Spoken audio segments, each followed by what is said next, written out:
नमस्कार, मैं हूं नवजोत रंधावा। आप देख रहे हैं गुड न्यूज टुडे। आज हम बात करेंगे उस हवा की जिसकी चिंता करते करते एक महीना और गुजर गया। सरकार ने हर पैंतरा आजमा लिया, लेकिन हवा की हालत नहीं सुधरी। अब तो स्थिति ये हो गई कि दिल्ली वाले प्रदूषित हवा में ही सांस लेने को मजबूर हैं। ये प्रदूषित हवा केवल लोगों की सांसों में ही नहीं घुल रही, बल्कि अब आम लोगों की जिंदगी पर भी भारी पड़ने लगी है। और इसी से जुड़ी एक रिपोर्ट हमारी और आपकी चिंता जरूर बढ़ा देगी। इस रिपोर्ट में कहा यह गया है कि प्रदूषित हवा की वजह से साल भर में 20 लाख से ज्यादा लोग हिंदुस्तान में अपनी जान गंवा रहे हैं। जाहिर है कि आंकड़ा चिंता बढ़ाने वाला है। तो आज इसी रिपोर्ट पर हम फिर से दिल्ली की हवा की नब्ज को टटोलने की कोशिश करेंगे, जानेंगे कि वो कौन सा फॉर्मूला हो सकता है जो इस प्रदूषित हवा से हमें बचाए। हम सब पर इस पर बात करेंगे। तमाम खास मेहमान हमारे साथ होंगे, लेकिन उससे पहले हम आपको ये रिपोर्ट दिखाते हैं।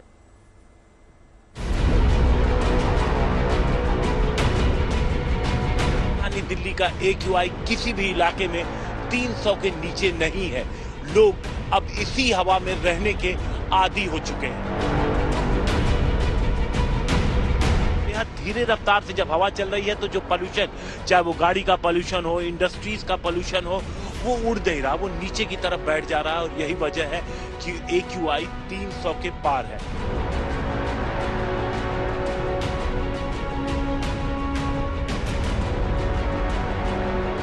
जिस हवा पर हमारी जिंदगी की बुनियाद टिकी है, उस हवा का हाल क्या है आप खुद तस्वीरों से समझ लीजिए।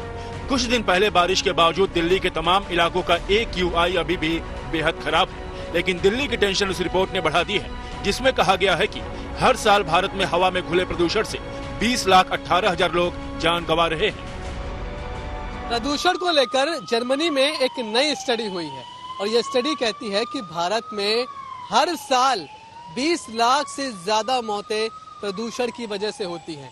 दुनिया में प्रदूषण की वजह से होने वाली मौतों में भारत दूसरे नंबर पर है, जबकि चीन पहले नंबर पर है। ये स्टडी भारत के लिए एक बेहद चिंता पैदा करने वाली बात बताती है, क्योंकि ये कहती है कि हर साल भारत में 20 लाख से ज्यादा मौतें प्रदूषण की वजह से होती हैं। इसमें कोई दो राय नहीं है कि हवा में घुला प्रदूषण दिल्ली वालों की सेहत खराब कर रहा है। डॉक्टर्स भी मानते हैं कि कई बीमारियों की वजह हवा में घुला ये जहर है। तमाम अध्ययनों में पहले ही ये बात सामने आ चुकी है कि वायु प्रदूषण की वजह से दिल की बीमारियां, स्ट्रोक, फेफड़ों से जुड़ी तमाम बीमारियां हो रही है। गर्भवती महिलाओं के साथ नवजात बच्चों तक पर इसका असर पड़ रहा है। नहीं, एक तो मैं बताना चाहूंगा कि पूरे वर्ल्ड वाइड जो होती है 5.1 मिलियन, मतलब लगभग 50 लाख डेथ होती है, उसमें 20 लाख इंडिया में हो रही है। तो ये बहुत सिग्निफिकेंट नंबर है। सोच कर देखिए कि साफ हवा की आस में नवंबर से दिसंबर आ चुका है, लेकिन दिल्ली की हवा एक महीने पहले जैसी थी आज भी वैसी ही है। ऐसा नहीं कि दिल्ली ने इस हवा को सांस लेने लायक बनाने की कोशिश नहीं की, लेकिन हर कोशिश या तो प्रदूषण की आंधी में गुम हो गई या फिर आउट ऑफ कंट्रोल हो चुके पॉल्यूशन के आगे घुटने टेक गई। लोगों को साफ हवा मिले, इसके लिए कोर्ट में सरकारों को फटकार भी लगी, लेकिन नतीजा जस का तस रहा। राजधानी दिल्ली में पोल्यूशन जस का तस बना हुआ है। हालांकि पराली जलना अब लगभग बंद हो चुका है, लेकिन दिल्ली का AQI 300 के पार है। इस वक्त हम लोग कर्तव्य पथ पे मौजूद हैं और आप देख सकते हैं कि पोल्यूशन की क्या स्थिति है। सामने राष्ट्रपति भवन है, लेकिन पोल्यूशन ने इस तरीके से राजधानी दिल्ली और NCR के इलाके को अपनी चपेट में लिया हुआ है। धूल की चादर चारों तरफ इस तरीके से बिखरी हुई है कि आपको यहां से साफ नजर नहीं आएगा राष्ट्रपति भवन। दूसरी तरफ इंडिया गेट है, इंडिया गेट भी आपको इसी तरीके से धुंधला ही नजर आएगा। चारों तरफ जहां भी आपकी निगाह जाएगी वहां पर आपको स्मॉग ही स्मॉग नजर आएगा। दिल्ली समेत उत्तर भारत के कई शहरों में हवा की गुणवत्ता में गिरावट चिंता का विषय बनी हुई है। DBMJ में छपी मेडिकल स्टडी ने भी सभी को चिंता में डाल दिया है। रिपोर्ट में कहा गया है कि खराब हवा की वजह से हर साल सिर्फ भारत में लगभग 2.25 मिलियन लोग जान गंवा रहे हैं, जबकि दुनिया में वायु प्रदूषण से होने वाली मौत का आंकड़ा 8 मिलियन से भी कुछ ज्यादा है। जाहिर है हवा की गुणवत्ता में गिरावट जानलेवा संकट बन चुकी है। जरूरत है पॉल्यूशन के सॉल्यूशन की, जिसकी राह मुश्किल तो है लेकिन नामुमकिन नहीं। दिल्ली से मनीष चौरसिया के साथ Himanshu Mishra, good news today. तो पोल्यूशन का सोल्यूशन क्या हो सकता है, उन्हीं तमाम संभावनाओं को टटोलते हैं तमाम खास मेहमान हमारे साथ जुड़ चुके हैं। परिचय करा देती हूँ। डॉक्टर फयाज खुद सर हमारे साथ इस वक्त हैं, साइंटिस्ट हैं, एनवायरमेंटलिस्ट हैं, साथ ही साथ डॉक्टर गुफरान बेग साहब भी हमारे साथ हैं, फाउंडर हैं सफर इंडिया के। हमारे साथ डॉक्टर आशीष जायसवाल हैं, पल्मोनोलॉजिस्ट हैं। साथ ही साथ हमारे साथ स्टूडियो में मौजूद है ब्रजेश भाटी जी, जो किसान नेता भी हैं, जिनसे हम बात करेंगे। तमाम सवाल है, लेकिन सवाल यह है कि वही बात कि अक्टूबर से नवंबर, नवंबर से दिसंबर आ गया, लेकिन हवा जस की तस है और जो नए आंकड़े वो सबसे ज्यादा डराते हैं। सबसे पहले डॉक्टर फयाज, मैं आप ही के पास आना चाहूंगी। सबसे बड़ा कारण क्या है? तमाम उपाय किए जाते हैं, पड़ोसी राज्यों के साथ मिलकर तैयारियां की जाती हैं, ऑड ईवन लगा दिया, ग्रैब की तमाम स्टेजेस लगा दी, फैक्ट्रियों को कंट्रोल कर लिया, स्कूल तक बंद कर दिए गए, बावजूद इसके पोल्यूशन कंट्रोल ही नहीं होता है।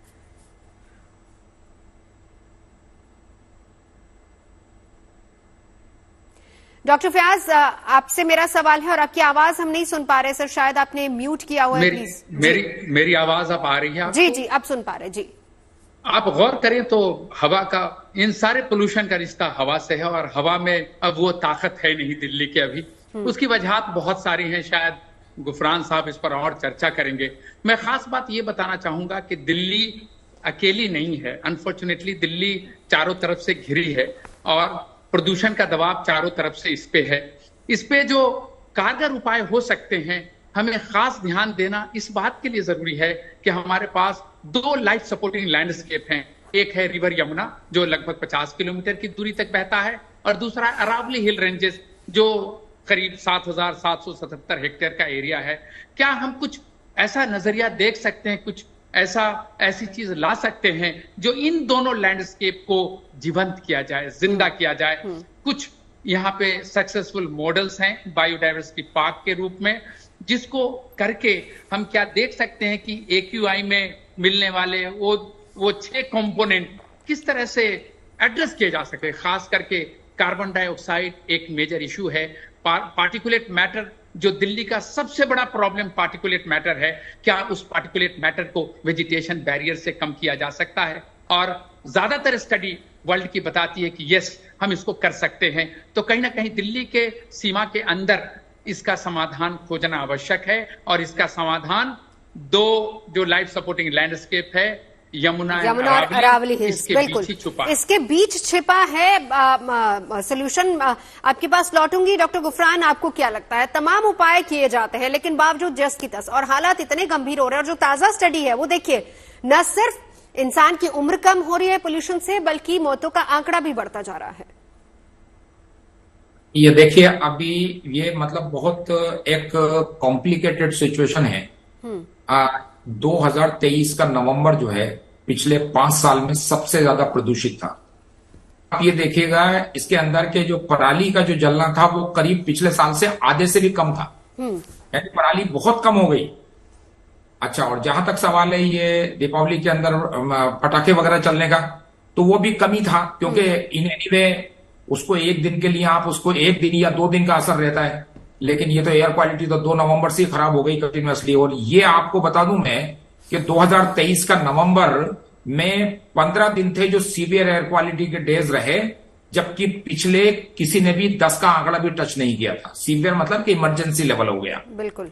और सबसे बड़ी उसके अंदर सिचुएशन ये है कि वो तो 9 तारीख को 8 तारीख को बारिश हो गई, नहीं तो ये एक वर्ल्ड रिकॉर्ड हो जाता कि पूरा नवंबर का मंथ ही सीवियर में चला गया। और यहाँ पे जो सबसे बड़ी, जो अभी आपके जो मेडिकल के जो विद्वान है वो बताएंगे कि प्रॉब्लम ये नहीं है कि एक दिन के लिए एयर क्वालिटी खराब हो गई तो फिर भी क्या है कि इम्यून सिस्टम होता है, आदमी की एक इम्यूनिटी होती है जो उसको नकार सकती है। लेकिन प्रोलॉन्ग्ड इमरजेंसी डेज जो है वो बढ़ रहे हैं, चाहे आप साल भर का एवरेज कम हो रहा हो, लेकिन जो एक्सट्रीम इवेंट्स हैं, यानी प्रोलॉन्ग्ड डेज, प्रोलॉन्ग आपको जो है विश्व के अंदर कंटिन्यूअसली जहर में 3-4 दिन तक रखा और एक आदमी आपने 10 मिनट के लिए रखा, it makes a lot of difference. And वही हो रहा है अभी। सबसे बड़ी जो इसमें चिंता की बात है वो ये है कि हम COP27 में चल रही है, बहुत सारे लोग क्लाइमेट चेंज और इसके बारे में बात कर रहे हैं, बिल्कुल, लेकिन क्लाइमेट चेंज के जो विद्वान हैं वो अभी ये मानने को तैयार नहीं है कि एयर क्वालिटी की भी उनके साथ में बहुत घनिष्ठ संबंध है। हाँ, कि वो उसके साथ एक इशू हो सकता है क्लाइमेट चेंज के साथ। बिल्कुल, बड़ा इशू यही है कि पिछले साल और इस साल में प्रदूषण में कोई ज्यादा फर्क, मतलब प्रदूषण। और डॉक्टर बेग, अगर मैं गलत नहीं हूं, देखिए इसी के साथ साथ हम जोड़ते हैं, हम सिर्फ दिल्ली और एनसीआर को इसमें नहीं लेते हैं, हम अगर भारत के दूसरे शहरों की बात करें, आप देखिए मुंबई में हालात क्या हो गए, मुंबई में ये हालात हो गए, पोल्यूशन वहां पर भी इतना ज्यादा बढ़ गया, AQI लेवल कहां तक पहुंचा कि बेस्ट की बसों में एयर प्यूरिफायर्स तक लगाने पड़े हैं। और जबकि मुंबई को तो बहुत ज्यादा एडवांटेज है, समंदर के किनारे है मुंबई जी।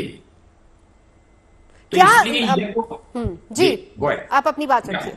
या तो मैं वही बोलना चाह रहा हूं। तो मैं जो क्लाइमेट चेंज के ऊपर आ रहा था कि पिछले साल और इस साल के अंदर इमिशंस जो होते हैं उनके सोर्सेज में कुछ ज्यादा फर्क नहीं हुआ है, चाहे दिल्ली हो चाहे मुंबई हो। लेकिन पिछले साल दिल्ली के अंदर एयर क्वालिटी पिछले 10 साल में सबसे अच्छी थी नवंबर में, और इस बार पिछले 10 साल की सबसे खराब। क्या इसका कारण देखते हैं आप? इसका कारण डायरेक्टली क्लाइमेट चेंज से रिलेटेड है। हाँ। क्योंकि पिछले साल कंटिन्यूअसली 3 डे ला नीना हुआ था, लार्ज स्केल सर्कुलेशन बढ़ा, उसके कारण जो है हवाएं तेज हो गई और प्रदूषण के चला गया। ठीक है। इस बार जो है हवा इतनी धीमी हो गई, बारिश नवंबर में करीब करीब नहीं के बराबर हुई। हाँ। वेस्टर्ली डिस्टर्बेंस करके एक पश्चिमी विक्षोभ होता है, पश्चिमी विक्षोभ इस बार ऑलमोस्ट नहीं था। तो हमको कुल मिला के, ये तो साइंटिफिक रीजंस हैं, लेकिन इसका जो कंक्लूजन है, लबोलबाब है, वो ये है कि क्लाइमेट चेंज की वजह से हम बहुत वर्नरेबल हो गए हैं। बिल्कुल, क्लाइमेट चेंज एक बड़ा कारण आप मानते हैं। मैं लौटती हूँ आपके पास इस वक्त डॉक्टर बेग, लेकिन हमारे साथ डॉक्टर आशीष मौजूद है, आपके पास लौटूं उससे पहले जरा किसान नेता ब्रजेश भाटी जी हमारे साथ मौजूद है। देखिए सियासत बहुत होती है ब्रजेश जी, हम अक्सर देखते हैं, कहा जाता है कि पराली जलाने की वजह से दिल्ली का दम घुट रहा है, लेकिन ये अब हाल दिल्ली तक सीमित नहीं रहा है। ये हम देख रहे हैं कि देश के दूसरे शहरों में भी हालात बिल्कुल इसी तरीके के हैं, जिसका नतीजा ये हो रहा है कि उम्र कम होती जा रही है लोगों की, मौत के आंकड़े लगातार बढ़ते जा रहे हैं। आपको क्या लगता है कौन जिम्मेदार है? क्योंकि पराली को लेकर सबसे ज्यादा उंगलियां उठती हैं। मैं आज आपके चैनल के माध्यम से बता दूं, किसान की पराली की जो राजनीति है वो सिर्फ और सिर्फ किसान को घेरने के लिए होती है। पराली तो ना कुछ जल रही है, लेकिन इस पे सियासत ज्यादा हो रही है। आप बताएं, मैं आपको बता दूं, आज से 10 साल पहले जब किसान पराली को जलाता था तो जब पॉल्यूशन नहीं होता था। आज तो किसान ने पराली को जलाना ही बंद कर दिया है। उन उर्वरकों को हम खाद बनाते हैं, खेत में यूज करते हैं। आपको बता दूं 2019 में जो है सुप्रीम कोर्ट, माननीय सुप्रीम कोर्ट की जो गाइडलाइन आई थी, उन्होंने कहा था कि भाई जो किसान पराली नहीं जलाएगा उससे सरकार 100 रुपए बीघे के हिसाब से मुआवजा देगी। लेकिन किसान ने को कहीं सरकार ने मुआवजा नहीं दिया। हम जो है, मैं ग्रेटर नोएडा से आता हूं, लेकिन हमारे साथी जो पंजाब के किसान हैं वो पिछले 2 महीने में ही वहां के डीसी को कई बार लिख के दे चुके हैं कि आप हमें मशीनें उपलब्ध कराइए जिससे हम खादों का उर्वरक बना सकें, ये पराली ना जलानी पड़े। लेकिन कोई भी यहां सुनने वाला नहीं है। आप जाओगे खेतों में, हमारे में जाके देख सकते हैं, किसान ने पराली नाम की जो चीजें थी जिससे धुआं होता था, पॉल्यूशन होता था, क्योंकि हम भी तो इसी हवा में रह रहे हैं, हमारे परिवार भी रह रहे हैं। तो किसान को तो सियासत के तौर पर इस्तेमाल किया जा रहा है कि आप पराली जला रहे हैं। आप दिल्ली में आ जाइए, कारखाने कितने लगे हुए हैं, हमारे ग्रेटर नोएडा में आकर देख लीजिए कितनी इंडस्ट्री लगी हुई है, कितनी BS4 गाड़ियां हैं और तरह की गाड़ियां हैं जिन्होंने दुनिया भर का ये पॉल्यूशन कर रखा है। आप जैसे ही त्योहार आएंगे आप देखेंगे कितना ही, मतलब जब त्योहार आते हैं जब ही ये पॉल्यूशन की जो है ग्राफ, यानी आपको ये लगता है कि किसान जिम्मेदार नहीं है, किसान को एक पॉलिटिकल टूल के तौर पर सियासी पार्टी जी रंधावा जी, मैं बात स्पष्ट कह रहा हूं, किसान कहीं भी अब उतनी पराली, मतलब उसके अवशेष को ही नहीं छोड़ता, उसको ही खेत में मिला देते हैं, उससे हमारी फसलें पैदा हो जाती है, हम क्यों जलाएंगे। बिल्कुल। चलिए डॉक्टर आशीष आपके पास आना चाहूंगी। जो सबसे बड़ा मुद्दा है, जो सबसे ज्यादा चिंता बढ़ा रहा है, वो ये कि इससे होने वाली बीमारियां, दूसरी बात ये कि आप देखिए बच्चों से शुरू हो जाइए, स्कूल तक बंद हो जाते। हालात ये हैं कि एक जो पर्टिकुलर समय दिया जाता है कि साल में इतने दिन बच्चों को स्कूल जाना है, इतने दिन छुट्टियां होंगी, लेकिन बच्चे उस तक के टेन्योर को पूरा नहीं कर पाते। क्यों? क्योंकि पोल्यूशन है, स्कूल को बंद करना पड़ रहा है, इमरजेंसी जैसे हालात है, बच्चे बीमार हो रहे हैं, इम्यून सिस्टम कमजोर हो रहा है। और अब तो जो स्टडी नहीं आई है वो तो ये भी दिखा रही है कि किस तरीके से मौत का आंकड़ा भी बढ़ता जा रहा है और सबसे ज्यादा भारत में है। डॉक्टर आशीष, देखिए सबसे पहले तो ये समझना पड़ेगा कि इसके जो पोल्यूशन का जो इफेक्ट है ये एक्यूट इफेक्ट है और एक क्रॉनिक इफेक्ट है। हम पहले पढ़ते थे कि जो लंग कैंसर है वो स्मोकर्स में बहुत ज्यादा कॉमन होता था, पर अब नॉन स्मोकर्स में लंग कैंसर 10 टाइम से ज्यादा बढ़ गया है। उसका एक रीजन पोल्यूशन है।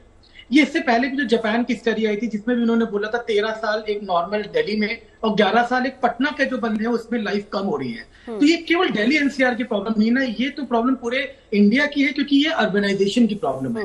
एक्चुअली में प्रॉब्लम ये बहुत बड़ी प्रॉब्लम, ये क्यूमुलेटिव प्रॉब्लम है, इसमें सारे के सारे एस्पेक्ट को देखना पड़ेगा, केवल एक एस्पेक्ट से बात नहीं होगी।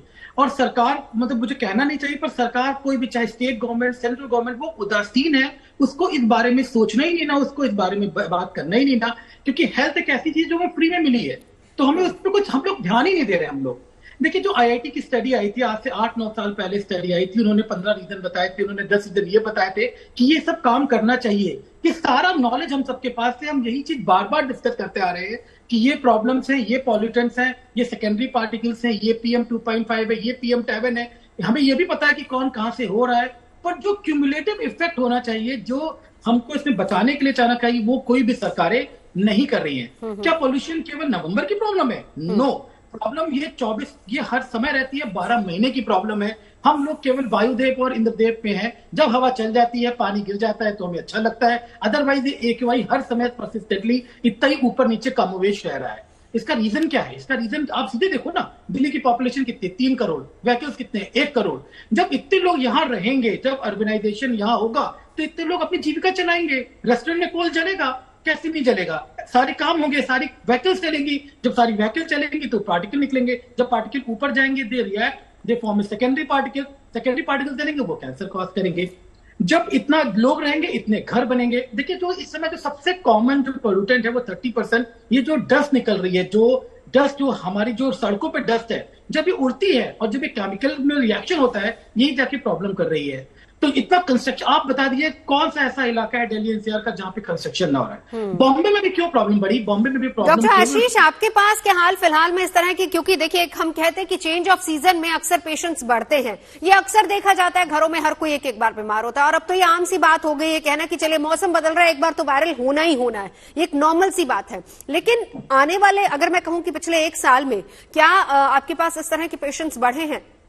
डेफिनेटली, जो ये जब से नवंबर का जब से हुआ है, तो हम IMHS स्पेशलिस्ट, तो हमारे जो पेशेंट OPD में इनफैक्ट, और जो बच्चे हैं और जो ओल्ड पेशेंट्स हैं वो बढ़ गए हैं। केवल मैडम OPD एडमिशन की बात नहीं कर रहा हूं, जो IPD अस्पताल में भी जो ओल्डर पेशेंट्स हैं वो बहुत बढ़ रहे हैं, और सबका एक ही रीजन है जो कि पॉल्यूशन है। सो ये जो ये प्रॉब्लम बढ़ रही है तो एक्यूट इफेक्ट है। देखिए आंखों में जलन होना, आप जरा से निकलेंगे आंखों में जलन, खांसी नहीं लग जाएगी, ब्रेथलेसनेस, चेस्ट पेन, ये तो एक्यूट इफेक्ट है। जो क्रॉनिक इफेक्ट हो रहा है, लोगों की इनफर्टिलिटी हो रही है, कैंसर हो रहे हैं, लोगों का स्ट्रोक्स आ रहे हैं, आप बताएंगे आप इसका पॉल्यूशन एक रिस्क फैक्टर हो रहा है लोगों बिल्कुल। को। बहुत सारे सवाल इसी से जुड़े हुए हैं, मैं लौटती हूँ आपके पास, लेकिन डॉक्टर फयाज मैं आपसे जानना चाहूंगी कि हालात सिर्फ हम देखिए, हम तब थोड़ा सा अलर्ट हो जाते हैं नवंबर दिसंबर के वक्त जब मौसम बदलने लगता है, लेकिन ये सिचुएशन तो 365 दिन की है। हालात इतने ज्यादा गंभीर है कि 365 दिन ये हाल होते हैं, लेकिन सरकारें चेती कब हैं, कब ऑड इवन, कब तमाम ग्रैप की स्टेजेस लगती हैं, जब नवंबर दिसंबर का वक्त आता है, जब लगता है कि हाँ अब तो भाई पानी सर से ऊपर चला गया है। एक्चुअली देखिए, विंटर क्रूशियल इसलिए होता है कि एक प्रोसेस होता है थर्मल इन्वर्जन, वो डॉक्टर बेग बेहतर बता सकेंगे, जिससे स्टैक हाइट छोटा हो जाता है, सारे पॉल्यूटेंट उसमें जमा हो जाते हैं। तो विंटर में इसलिए सामने नजर आता है, विंड स्पीड कम है, क्लाइमेट चेंज का इफेक्ट है, एक्सट्रीम वेदर पैटर्न है, बारिश इस बार कम हुई है, पिछले साल 6 हुई थी, इस बार 1 थोड़ी सी हुई है, तो सब मिलके दिल्ली जैसे शहर को मुश्किलात पैदा करती है। जरूरी ये है जानना कि हम कर क्या सकते हैं, करने की बात पर हमें जोर देना चाहिए, एक दूसरे पे क्या हम क्या करेंगे। सर सबसे जरूरी ये है कि हम केवल 2 महीने तक चर्चा करके न रह जाएं, इसका ये क्या होना चाहिए, क्या सोल्यूशन होना चाहिए, उसका कॉन्टिन्यूस प्रोसेस होना चाहिए, 365 दिन इस पर काम होना चाहिए। यस मैडम, ये 2 दिन की बात नहीं है, इसमें तो सालों साल लगेंगे इसको एड्रेस करने में। मैं बार बार ये कहने की कोशिश कर रहा हूं कि दिल्ली के लैंड यूज, लैंड कवर को गौर से देखें। मुश्किल वहां से शुरू होती है और क्लाइमेट जो तब्दीलियां आ रही हैं वो उन मुश्किलों को और बढ़ाता है। तो इनको एड्रेस करने का कुछ एक तरीका तो बहुत सामने है। अभी गाड़ी इतनी ज्यादा है, हम पराली कर रहे हैं, गाड़ियों की तरफ नजर कहां डाल पा रहे हैं। मैं अकेले गाड़ी में चल के घर से दफ्तर तक आता हूं, क्योंकि दफ्तर को जोड़ने वाली मेट्रो की दूरी 6 किलोमीटर है, वहां से ऑटो से आना बहुत मुश्किल होता है। तो ये जो छोटे छोटे चीजों, कोविड के वक्त में सोल्यूशन एक निकला था कि आप कितने नजदीक हो, कितने दूर हो, गाड़ी कहां तक मिले, तो शायद इसकी सोल्यूशन हो सकती है। दूसरा सबसे बड़ी बात जो मैं कहना चाह रहा हूं कि biological buffer is very important. मैं पहले भी बोला, फिर बोल रहा हूं कि दिल्ली के अंदर 2 बड़ी लाइफ सपोर्टिंग लैंडस्केप हैं, उनके बीच रास्ता ढूंढा जा सकता है। मैं तो ये नहीं कह सकता कि पॉल्यूशन खत्म हो जाएगा, लेकिन शर्तिया ये पॉल्यूशन कम होगा, क्योंकि पूरे वर्ल्ड में बहुत सारे पब्लिकेशन हैं जो कहते हैं कि जो बायोलॉजिकल बफर है, जो वेजिटेशन बफर है, वो पॉल्यूशन को कम करता है। खास करके पार्टिकुलेट मैटर को गौर करें। धूल, इतनी धूल सबसे ज्यादा प्रॉब्लम है दिल्ली में, और उस धूल को रोकने के लिए बायोलॉजिकल बफर बहुत अच्छा कंपोनेंट है। इसको हम इस्तेमाल कैसे करें? जो एरिया उसको रिस्टोर क्यों नहीं कर पा रहे? यमुना का इतना बड़ा फ्लड प्लेन है, अरावली हिल रेंज इतना बड़ा है जिसमें सिर्फ विलायती कीकर भरा पड़ा है, लेकिन वहां तो एंक्रोचमेंट से इतनी ज्यादा हो जाती है। डॉक्टर बेग, क्या ये भी एक बड़ा कारण? आप देख लीजिए यमुना का हाल हमने क्या कर दिया। भले ही कितने करोड़ों रुपए क्यों ना खर्च हो रहे हो कि यमुना साफ कर रहे हैं, लेकिन उसकी सिचुएशन क्या, एंक्रोचमेंट इतना ज्यादा। आप अरावली की बात कर रहे हैं, लेकिन उसके साथ वहां पर भी कितना एंक्रोचमेंट है। डॉक्टर बेग, इस पर भी अपनी बात रखिए कि सोल्यूशन क्या हो सकता है। हम तो प्रॉब्लम ही प्रॉब्लम क्रिएट करते जा रहे हैं। राइट, बिल्कुल। मेरा ख्याल से फैयाज साहब ने बहुत बड़ी चीज उठाई है। 2 चीजें होती हैं सोल्यूशन में। एक तो यह है कि जो हो रहा है आप उसको जो है कम करें, और दूसरा मतलब सोर्सेस को कम करें, और दूसरा सिंक को बढ़ाएं। सिंक को बढ़ाने वाली जो बात है वो की जा रही है कि मतलब अगर आपका लैंड सरफेस एरिया या जो क्लीनर गंगा हुई या क्लीनर जो है यमुना हुई और पास में हुई, तो एब्जॉर्बिंग कैपेसिटी जो होती है डस्ट की, वो नेचुरल एब्जॉर्बिंग कैपेसिटी होती है। लेकिन ऑलरेडी अगर उसमें सेचुरेशन आया हुआ है तो वो उस टाइप की चीजें नहीं होती हैं। तो एक तो ये जो बताया गया है, ये चीज के सोर्स के ऊपर काबू पाने से के अलावा आपको सिंक के इंक्रीजिंग सिंक भी बढ़ाना पड़ेंगे। लेकिन मैं पहली सोर्स वाले पे आता हूं कि सबसे बड़ी चीज है कि जो अभी ग्रेप में हो रहा है या जो भी हो रहा है, ये तो सारे जो है क्विक फिक्स सॉल्यूशंस हैं। सिर्फ ये है कि भाई डॉक्टर साहब के पास में जो है बहुत ज्यादा जो गंभीर बीमारी वाले हैं उनकी संख्या थोड़ी कम हो सकती है, लेकिन ये तो 2-3 दिन 4 दिन का ये है जो भी चल रहा है। लेकिन सबसे बड़ी जो 2 सॉल्यूशन है वो बहुत जरूरी है। नंबर 1, इंप्लीमेंटेशन जो हमारा है उसको एनफोर्समेंट बहुत सिंसियरिटी के साथ में करना पड़ेगा। I doubt about that, number 1। और नंबर 2 ये है कि दिल्ली का प्रदूषण दिल्ली के अंदर ही जो आप उपाय लिए जा रहे हैं उससे खत्म कभी नहीं होगा। ये एयरशेड प्रॉब्लम है 100 and 150 किलोमीटर अबाउ द उसके आसपास की जो रीजन है उसके अंदर तो सारे गवर्नमेंट पॉलिटिकल जो डिफरेंसेस है उनको हटा के बुद्धिजीवी एटलीस्ट साइंटिफिकली वो बैठे हैं और इस पूरी जगह पे वही कार्रवाई करी जाए जो दिल्ली एनसीटी में की जा रही है, तो इसका इंपैक्ट सिग्निफिकेंट नजर आएगा।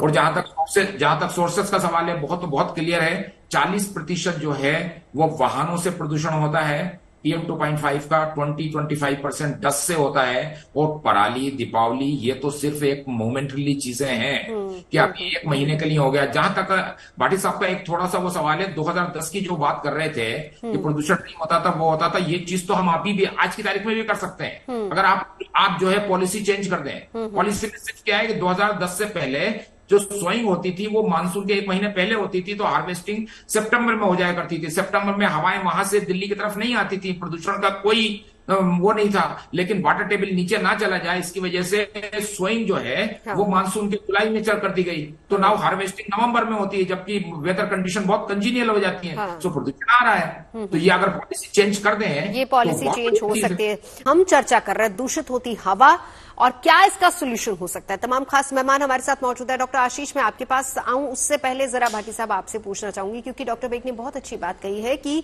जो एक सोल्यूशन के तौर पर वो बता रहे हैं कि जो बुआई का सीजन है उसको अगर हम थोड़ा सा पहले कर दें तो ज्यादा बेटर होगा। कितना ये किसान होने के नाते आपके लिए सही रहेगा? नहीं, डॉक्टर साहब की बात से मैं सहमत हूं, और हम लोगों ने जितने भी उपाय हुए हैं कि भाई जिस तरह से किसान को बार बार टारगेट किया जाता है कि पराली जलाने से हो रहा है, इस तरह से हो रहा है, हमने जो भी सॉल्यूशन हुए हैं, भाई फसल को पहले बोने की बात हो या उसमें जितने भी हमारे ये अंश बच जाते हैं पराली के उसे खेत में ही घोलने की बात हो, हमारे पास मशीनें हैं। हमारे पंजाब में जो साथी हैं, बहुत सारे किसान जो बड़े किसान हैं, जिन्होंने 13 महीने का आंदोलन बड़ा सहयोग किया था, क्योंकि पंजाब में ज्यादा बड़े किसान हमारे हैं, उन्होंने विदेश से मशीनें मंगाई हैं जिनसे उर्वरकों को, जो हमारे खरपतवार होते हैं, उन्हें घोला जाता है। और फसल की जो आप बात कर रहे हैं बोने की, तो इस पर भी कई बार काम किया गया है, जिससे उसमें जब बुआई होती है और जो उसमें भाप उठती है, उससे भी कहीं ना कहीं उसका पॉल्यूशन होने का होता है। इसलिए पहले भी किया है। और जो भी हम तो ये कहेंगे आज तक जीएनटी चैनल के माध्यम से कि किसान देश के हित में जो भी कार्य होगा उसे करने के लिए तैयार है, क्योंकि यानी ये एक ऑप्शन हो सकता है जो बेग साहब सजेस्ट हाँ, इसमें इसका समर्थन कर रहा हूं डॉक्टर साहब का मैं, जो आप कह रहे हैं इसे भी हम अपना सकते हैं और बहुत सारे किसान इसे अपना भी रहे हैं। बिल्कुल डॉक्टर आशीष, पता लग रहा है किसानों को, उसे अपना भी रहे हैं और उस पर काम भी किया जा रहा है। बिल्कुल डॉक्टर आशीष, हम जब सोल्यूशन की बात करते हैं, देखिए ये तो तय है, अगर हम दिल्ली और एनसीआर या फिर अब तो हम इसमें दूसरे कई शहरों को ले लें, या फिर वो तमाम इलाके, वो शहर जो पोल्यूटेड है, जहां पर दूषित हवा है, जहां का एक्यूआई लेवल बहुत ज्यादा है, जहां पर हम रह रहे हैं, ये तय है कि हम पलायन नहीं कर सकते। हालांकि एक स्टडी मुंबई से ये भी आ रही है कि ज्यादातर लोग अब पलायन करने के बारे में भी सोच रहे हैं, क्योंकि वहां पर पोल्यूशन बढ़ रहा है। लेकिन ऐसी सिचुएशन में क्या किया जा सकता है, खुद का ख्याल कैसे रखा जाए, खासतौर पर अगर हम बच्चों की बात करें, या आपने जिक्र किया प्रेग्नेंट लेडीज की अगर हम बात करें, या फिर वो लोग जो डेली बाहर निकलते हैं, जो एक्सपोज होते हैं सीधा हवा से, वो क्या कर सकते हैं? देखिए, मैं केवल तरीके में बता रहा हूं जो हम लोग इंडिविजुअल लेवल पे कर सकते हैं, क्योंकि कम्युनिटी या नेशनल लेवल पे एक बड़ा डिस्कशन है, बाद में करते रहेंगे। जो हम इंडिविजुअल लेवल पे काम कर सकते हैं, सबसे पहला पॉइंट है कि हम लोग जब भी हाई एक्यूआई हो तो हम लोग बाहर ना निकलें, हाई एक्यूआई में वॉकिंग ना करें, एक्सरसाइज ना करें। मेरे पास जो भी ओल्ड पेशेंट्स है, मैं उनको ये रिक्वायर्ड बोलता हूँ कि सुबह मॉर्निंग में बहुत ज्यादा एक्यूआई रहता है, आप ना निकले, आप दोपहर में 2 से 3 के बाद में थोड़ा सा अपना तब वॉक और अपने सारे काम करें। सेकंड इंपॉर्टेंट पॉइंट है कि जो बच्चे जो ब्रोंकियल अस्थमा के पेशेंट हैं, जो बच्चे रिस्क फैक्टर्स हैं, या जो अडल्ट या ओल्ड एल्डरली है जो रिस्क फैक्टर हैं, ओबीस बच्चे हैं, जो कैंसर के पेशेंट्स हैं, जो डायबिटीज के पेशेंट हैं जिनमें इम्यूनिटी कम है, क्योंकि इस वेदर में, ठंडक में क्या होता है, बिकॉज ऑफ स्मोक जो सारे वायरस के पार्टिकल होते हैं वो हम लोगों के आसपास ही सस्पेंडेड रहते हैं। इसीलिए देखिए इस समय हर समय वायरल इन्फेक्शन ही बढ़ता है, नए नए वायरस भी देखिए, अभी पहले चल रहा था कि कोई वायरल भी बहुत ज्यादा बच्चों में बढ़ा, बिकॉज ये पोल्यूशन इसको अफेक्ट कर देता है। तो इसलिए बहुत इंपॉर्टेंट है कि आपकी जो पुरानी, जो आप अपनी जारी दवाएं ले रहे हैं उसको बंद ना करें। अगर आप जो आपके वैक्सीनेशन हैं जो टाइम से ले रहे हैं वो सारा का टाइम ले। थर्ड इंपॉर्टेंट पॉइंट है कि जब भी कभी बहुत दिक्कत हो तो घर पे बहुत लंबे समय तक ना रुके, अपने डॉक्टर को बताएं, क्योंकि अब जो सिस्टम है मल्टीफैक्टोरियल है, वायरल भी है, एलर्जी भी है और पोल्यूशन भी है। एक चीज जो आपसे मैं समझना चाहूंगी, देखिए आजकल क्या है कि हम कुछ दिन पहले इस बात को लेकर भी चर्चा कर रहे थे कि पानी कितना दूषित हो गया, तो आरओ वालों की दुकान चल पड़ी। अब हवा दूषित है तो एयर प्यूरिफायर वालों की दुकान चल पड़ी। अब तो आपने देखा होगा कि कल बेस्ट की बसों में किस तरीके से एयर प्यूरिफायर लगा दिया गया है। आप इसको कितना सही मानते हैं, क्योंकि हम लोग घर पे भी एयर प्यूरिफायर लगाते हैं, क्या एयर प्यूरिफायर के अंदर रहना ठीक है? क्या आप इसको एक अच्छा ऑप्शन मानते हैं? देखिए, जो मेडिकल लिटरेचर एयर प्यूरिफायर के लिए बोलता है, तो air purifier normal healthy adult में बहुत ज्यादा फायदा नहीं करता है। जो एयर प्यूरिफायर है जो एट रिस्क है, जिन घर में ओल्ड पेशेंट्स हैं, के लिए उन्हीं में ही हेल्प कर सकता है। सेकेंडली हम लोग का अंदर आना जाना बाहर भी रहता है, तो इसका असर वैसे भी नेग्लिजिबल हो जाता है। यानी जो पेशेंट जो एट रिस्क सीओपीडी या जो एट रिस्क पेशेंट है जो घर में रहते हैं, केवल उनके लिए ही एयर प्यूरिफायर हेल्प करेगा। देखिए, एक और इंपॉर्टेंट पॉइंट है कि हम लोग हर समय आउटडोर पॉल्यूशन की बात करते हैं। कभी क्या आपने एक्यूआई अपने मैडम अपने घर में चेक किया है? आपके घर में भी एक्यूआई देखेंगे वो भी 300 से कम नहीं होगा। तो और वो जो एक्यूआई है कि एयर का सर्कुलेशन नहीं हो रहा है, आप लंबे समय तक उसी में रह रहे हैं। तो जो इंडोर एयर पॉल्यूशन है उसके अंदर भी जब आप वेंटिलेशन करेंगे तो वो भी एयर प्यूरिफायर के बराबर का काम करेगा। यस, एयर प्यूरिफायर करेगा, पर इसका रोल लिमिटेड है।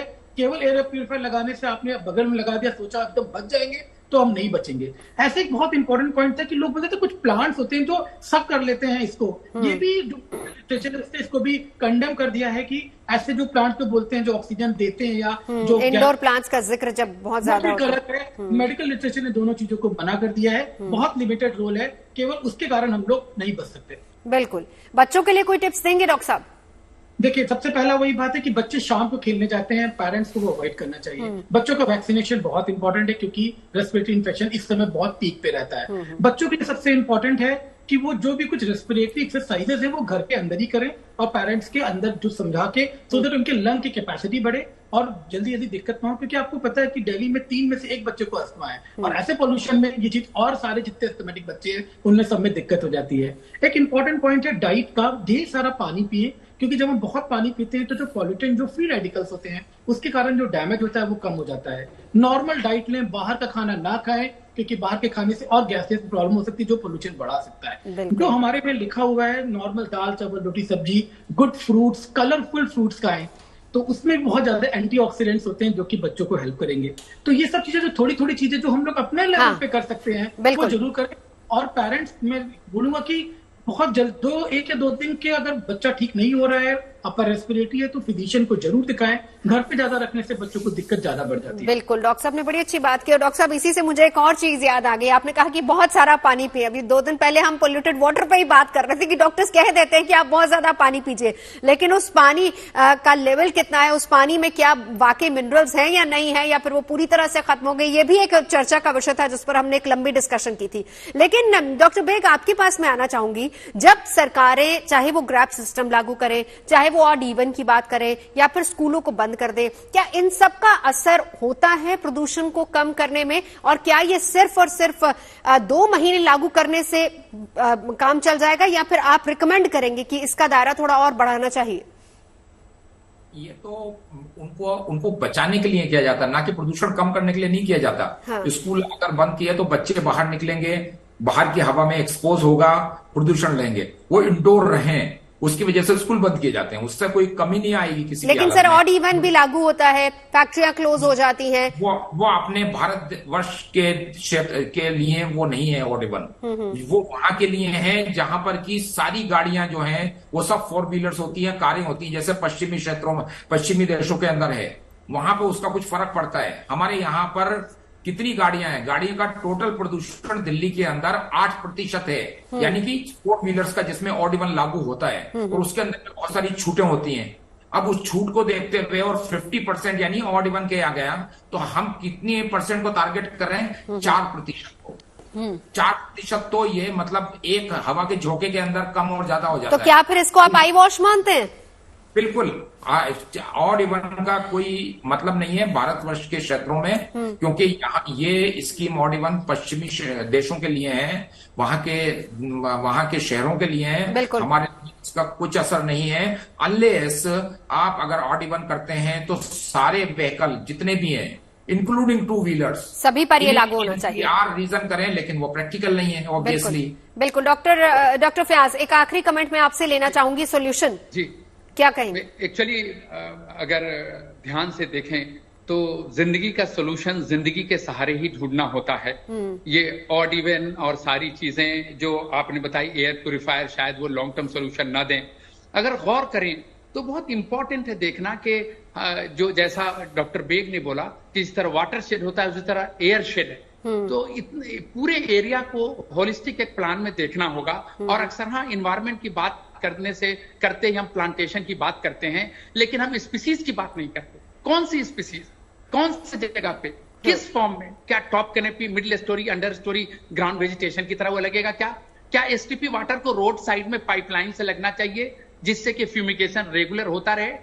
तो एक लॉन्ग टर्म प्लान चाहिए जिसमें मैकेनिकल और बायोलॉजिकल इनपुट्स के साथ हम थोड़ा रास्ता निकाल ले सकते हैं, और मुझे इसमें नजर आता है रास्ता निकलता है। बिल्कुल, लेकिन वही है ना कि इच्छा शक्ति होनी चाहिए, इच्छा शक्ति बहुत जरूरी है। जी डॉक्टर आशीष, अपनी बात रख दीजिए। देखिए, सबसे इंपॉर्टेंट है कि जैसे आपने देखा कोविड में पूरा मेडिकल इमरजेंसी बन गया, वैसे ये पॉल्यूशन भी एक तरीके की इमरजेंसी है। हाँ। इसको इसी तरीके से देखना चाहिए। जब तक इसमें हम लोग हॉलिस्टिकली काम नहीं करेंगे, जब तक सर जैसे बैठे हैं, जब तक इन्वायरमेंटलिस्ट, जब तक ये सब लोग आएंगे नहीं, अपने जब तक करेंगे नहीं, तब तक इस प्रॉब्लम का सोल्यूशन नहीं होगा।